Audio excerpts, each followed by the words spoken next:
Hi, the Sci-Fi Recapped here. Today, I am going to explain the American blockbuster science fiction action film called Ready Player One. Spoilers ahead, watch out, and take care.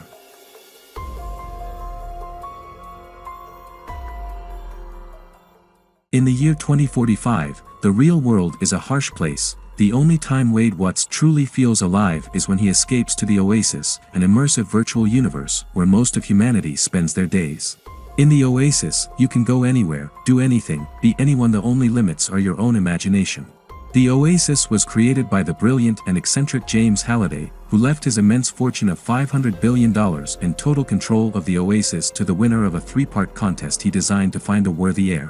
When Wade conquers the first challenge of the reality-bending treasure hunt, he and his friends aka the High Five are hurled into a fantastical universe of discovery and danger to save the Oasis.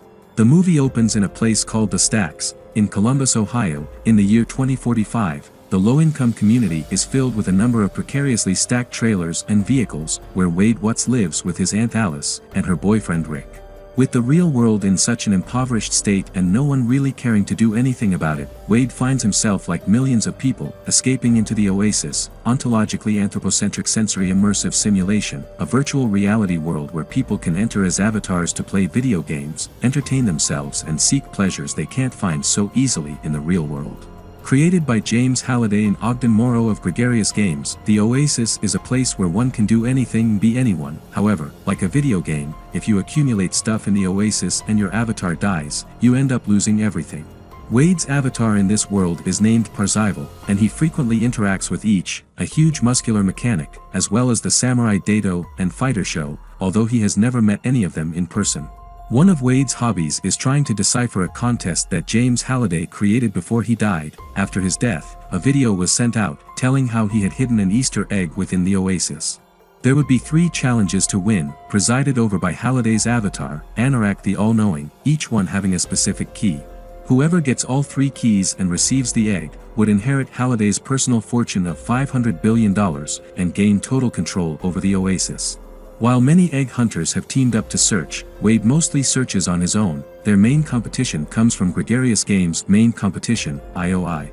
Though mostly making their money off of products and other gear to allow one into the Oasis, the company's CEO Nolan Sorrento wants to find the egg to increase the amount of influence and money IOI can make from the virtual world. A number of persons eagerly searched for the keys, but in 5 years, the only thing uncovered was the first challenge, a racing game through a simulated New York City. Wade and each attempt to go on another race through the event, but like always, no one can get past King Kong near the end of the challenge. During the race, Wade is also entranced by a female racer on a bike from the film Akira. He soon finds out that this is Artemis, a well-known gamer and Sixer fixer. Wade convinces each to help Artemis repair her bike after the race. In each's garage, Wade and Artemis discuss Halliday and his challenge. While Wade claims he'd use the money to buy things, Artemis claims he's really afraid to zero out and lose all his stuff. Artemis' words stick in Wade's head and then go to the Halliday Journals, a place in the Oasis that is like a personal shrine to Halliday. With assistance from a mechanical curator, Wade observes a memory in which Halliday and Morrow have a discussion about the future of their creation. Halliday claims he hates rules and wishes they could just go backward. The next time Wade enters the first challenge, he throttles his DeLorean time machine vehicle backward and uncovers a secret roadway that leads him underneath the challenge, past Kong, and to Central Park. He then meets Anorak, who rewards him with the copper key, 100,000 coins, and a clue. Wade takes his newfound winnings and goes on a shopping spree before telling of the challenge's secret to Artemis, Dado, and Show. In his spare time, Wade ponders the clue about a creator who hates his own creation and a leap not taken, but draws a blank. At IOI, a number of board members explain to Sorrento their worry now that Parzival's name is on the board. However, the businessman is fairly certain there is nothing to worry about in their quest to get more money from the Oasis. Even so, Sorrento goes into the Oasis, where he meets up with a bounty hunter called Irok. After collecting a powerful item called the Orb of Osavox from him, Sorrento then hires Irok to take out Parzival. Wade's next visit to the Halliday Journals has him mobbed by a number of fans, until Artemis shows up and helps disguise him. The two then go into the journals and view a recording of a meeting between Halliday and Morrow before the Oasis went live. In the memory, Halliday tells how he took a woman named Karen Underwood on a date, but while she wanted to go dancing, he took her to a movie instead. Kira eventually married Morrow, though Wade notes that even though she seemed to be important to both their lives, this is the only mention of her name he's found in the journals. The curator debates this but finds the analysis to be true. Wade is rewarded with a quarter and an invitation by Artemis to go to the Distracted Globe, a special club that was designed by Halliday. While Wade is excited to hang out with Artemis, each cautions him that she may be using him, or that Artemis could be a dude. At the Distracted Globe, Artemis leads Wade out onto a zero-gravity dance floor, thinking the leap not taken may be tied to having the copper key and leaping into the void. This doesn't work, but during the time in zero gravity, Wade begins to confess his feelings to Artemis, eventually even telling her his real name, which happens to be overheard by IROC. Before the bounty hunter can strike, IOI crashes the party, attempting to assassinate Wade. He and Artemis manage to escape, but almost at the cost of their own lives.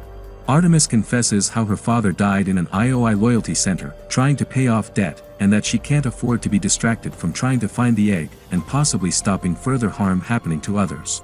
IROC does more research, and soon gives Sorrento Wade's full information. Per the IOI board of directors, Sorrento has Wade's avatar piped into his office. Sorrento offers Wade plenty of things, including a $25 million bonus if he helps the company find the egg. However, Wade isn't swayed by the offers, and declines, but not before Sorrento confesses that he knows where Wade lives, and is going to destroy his home. Wade rushes out of his secret hiding place to warn his aunt and her boyfriend, but is too late, as the stack their home is atop explodes, and crashes to the ground. Wade next tries to contact his friends, but is knocked out by an unknown man with a face tattoo. When he awakens, Wade finds himself face to face with Artemis, whose real name is Samantha Cook. She and several others are headquartered not far from the stacks and Iowa. While she seems upset about a large birthmark on her face, Wade tells her that he doesn't care about it. As they talk in private, Samantha suddenly thinks she may know what the first challenge's clue meant. Getting their friends together, the group heads back to the journals and inquires about the films that Halliday might have taken Kira to on her date. One that stands out to Wade is The Shining. Much like the clue, its creator hated its creation. The group goes into the film's Overlook Hotel, courtesy of the curator. Each braves a number of terrifying scenarios, but they question their first assumption that a particular key in the film may be what they are looking for when they hear music coming from one of the rooms. It is here they encounter Kira, dancing with a number of zombies over a large pit. Artemis then realizes the leap not taken was Halliday talking about not taking the step to be with Kira. Eventually, she makes her way through the zombies and asks Kira to dance. This reveals Anorak, who then offers her the Jade Key, and the next clue. The rest of the group, dubbing themselves the High Five, soon get their own Jade Key, before being followed in by a horde of Sixers, who then are set upon by the terrors of The Shining. This latest revelation also reveals to Sorrento that Wade is still alive. Sending out his associate Fnail Xander to try and track down the group, she eventually finds one of Samantha's associates, and trails him to her secret hideout.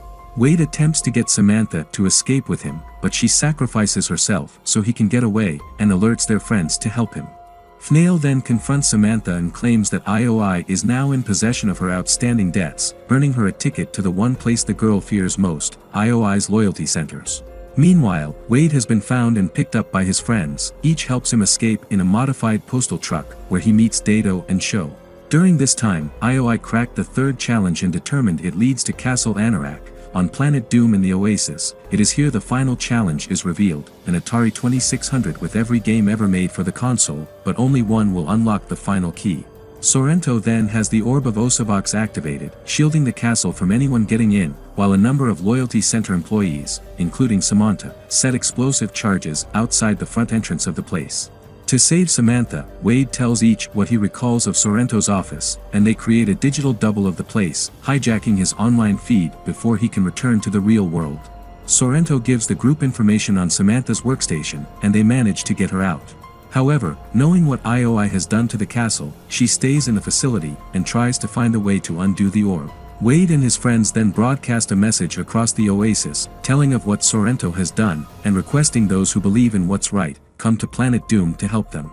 This leads to a massive group of persons doing battle against IOI forces, as Samantha manages to bring the orb's protection down. Getting outside, she manages to meet up with Wade, but not before Sorrento unleashes his Mechagodzilla armored suit against them. Each uses her Iron Giant persona and Dato gains control of a Gundam suit for 60 seconds, but both fail to make a dent in the massive creature. However, Samantha manages to use a Madball bomb thrown into the head to take down Sorrento. Sorrento then goes on a mad rampage through his facility, certain that Samantha is there. To save her, Wade kills her character in the Oasis, and she escapes outside, soon encountering the others. Back in the game, Wade and Sho manage to make it to the final challenge. As they watch one Sixer play the game Adventure, he wins, but then falls through some ice.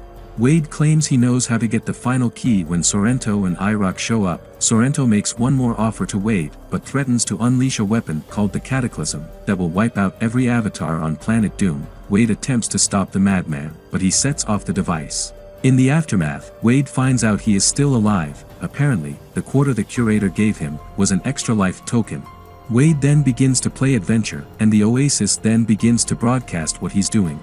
Wade explains that the goal of the final challenge is to find the hidden Easter egg in the game, which some consider to be one of the first in video game history.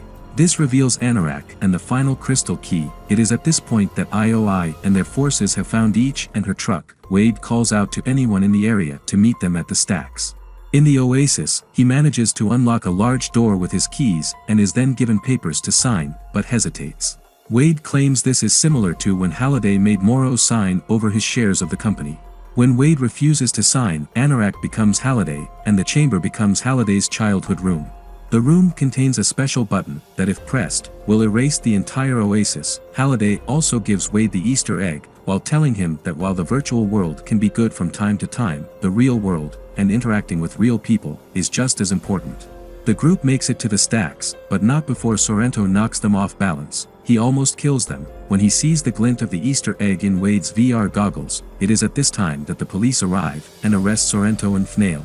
Shortly after this, Ogden Morrow shows up, along with some lawyers from Gregarious Games, wanting Wade's signature. However, he claims he wants to split the prize with his friends. Ogden also reveals that he was the curator, and commends Wade for his detective work. In the aftermath of the contest, Ogden comes to work with them in overseeing the Oasis, his fee, 25 cents. They also ban any loyalty centers from doing business in the Oasis, and IOI is forced to shut them all down. Taking Halliday's advice to experience the real world, the group also shuts the Oasis off on Tuesdays and Thursdays.